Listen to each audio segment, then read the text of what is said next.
Hello there, I'm DJ Lady Loy, and what they call a social advocate. I kind of talk about fair practices and anything that's in the media. I try to give my opinion on it and try to come to a fair conclusion.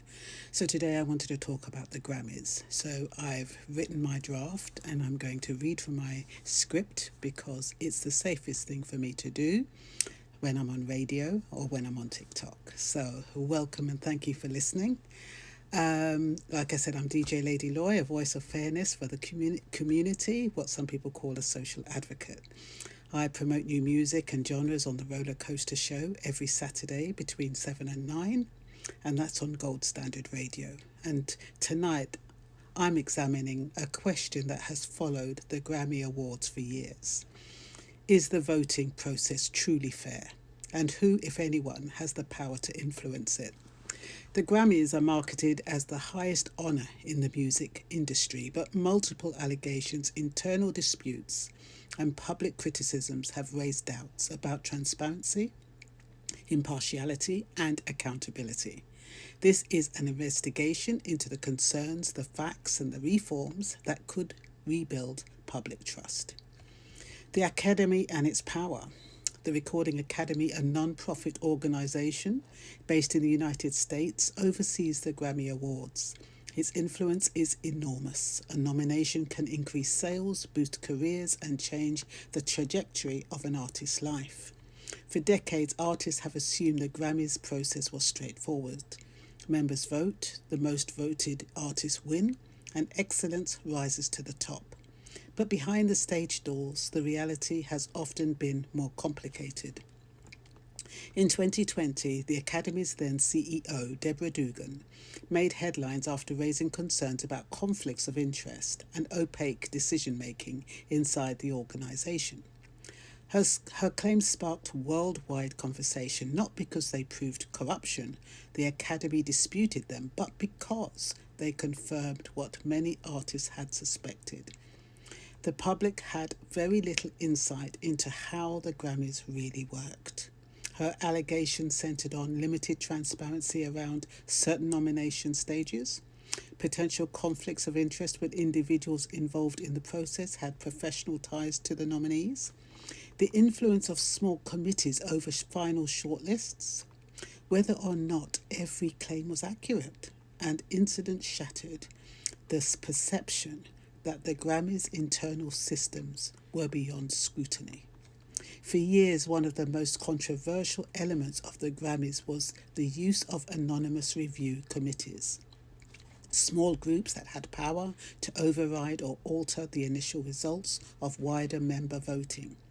These committees were meant to ensure quality control and prevent popularity based outcomes, but their secrecy raised uncomfortable questions. Who sat on these committees? What criteria did they use? How often were votes changed? Could individuals' preferences influence entire categories?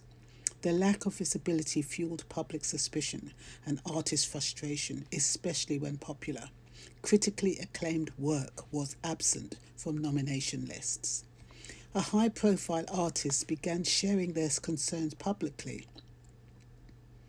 Trust in the award system eroded. Several artists from pop, R&B, hip hop and alternative genres questioned how nominations were determined. Some argued that their work had undeniable commercial or cultural impact yet received no recognition. Others pointed to patterns such as underrepresentation of women and certain genres that suggested systemic issues rather than isolated outcomes. These criticisms did not prove wrongdoing, but they highlighted a crucial disconnect between the Academy's decisions and the public's expectations. Under increasing pressure, the Recording Academy began implementing changes. In 2021, it announced the end of the controversial anonymous committees for most categories. From that point onwards, nominees were to be determined primarily by the full voting membership, a large, diverse group of industry professionals. The Academy also updated membership rules, conflict of interest policies, diversity initiatives, transparency commitments, systems for auditing votes. These changes represented significant step toward modernising the process. But critics say transparency gaps remain, and some artists continue to question how influence, networking, and industry politics might affect outcomes. The Academy maintains that the current system is more open than ever, but rebuilding trust is an ongoing challenge. Experts emphasise an important point: influence does not necessarily require wrongdoing. In a large industry, factors such as name recognition, promotional visibility, professional networks, campaign strategies, industry relationships can all shape how voters perceive an artist's work. This is similar to political or film awards campaigning, legal, common practice, but potentially powerful.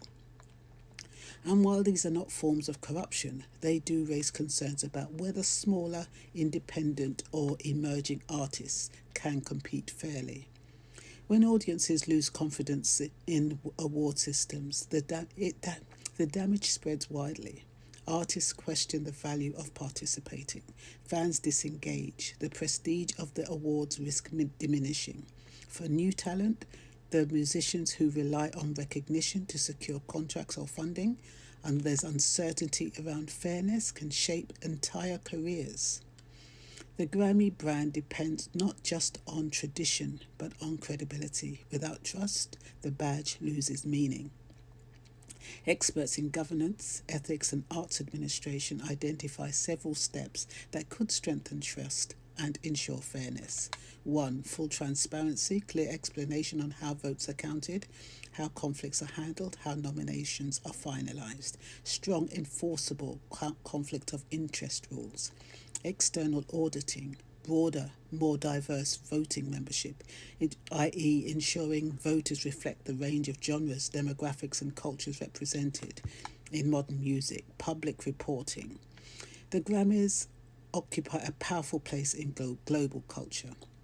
They have celebrated extraordinary artistry for decades, but the institution now stands at crossroads. To remain relevant, credible and respected, the Recording Academy must continue evolving, not because it has been proven corrupt, but because public confidence now demands total clarity. The world has changed. Audiences expect transparency. Artists expect fairness, and the music industry is watching closely. Whether the Grammys become stronger or more divided depends on what happens next. But one thing is clear: trust is not awarded, it's earned. And the future of the world's most famous music award will be determined not by tradition, but by accountability. So I thought that I would cover this story because, especially a DJ on a radio station, you get artists who write to you and send me their tracks. They want airplay. Because they know with airplay comes recognition. And so they rely on DJs like myself and others to spread the word. And all of this is for one goal: that they'll be recognised enough, popular enough to be nominated for the Grammys. So many find it difficult, but it's kind of comforting when you see some of the big names are not even nominated. But that is when it does get suspicious. When, artists have sold millions of streams as they are today. They're not records anymore, are they? They're not CDs as much. It's all about streams, and that's another kettle of fish. I don't even know if I should go there. But yeah, a lot of artists are concerned about not making the money and who's getting the money, and how they have to work so hard for a penny or 10p a stream. I might even think about talking on that one. But yes, I hope you found this interesting and your thoughts would be appreciated. And that's all for now. Bye-bye.